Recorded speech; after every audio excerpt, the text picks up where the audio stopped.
आज जैसा कि हारिस हमारे साथ हैं और हारिस ने आज पूरी टीम ने इनकी बहुत अच्छी परफॉर्मेंस दी। एशिया इमर्जिंग कप जो विन किया, आज हम हारिस को बहुत ज़्यादा मुबारकबाद देते हैं इस विनिंग के लिए। और एक छोटा सा हमने अरेंजमेंट किया अर्जेंटली कि हम इस एक केक कटिंग सेलिब्रेशन करें इस जीत की खुशी में। तो हारिस, कॉन्ग्रेचुलेशन। पहले तो बिलव कैंडी का वैसे भी लव है, तो बहुत शुक्रिया इतने ये केक भी लव है।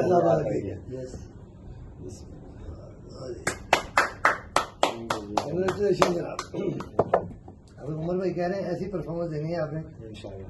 कब लेके जाना है हमने दुबई? इंशाल्लाह। Thank you. हम तो कह रहे हैं आप नहीं दो। मैं पहले मैच के लिए बड़े बोलूंगा इंशाल्लाह।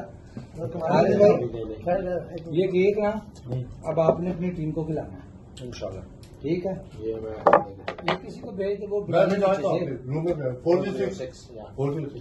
हो गया।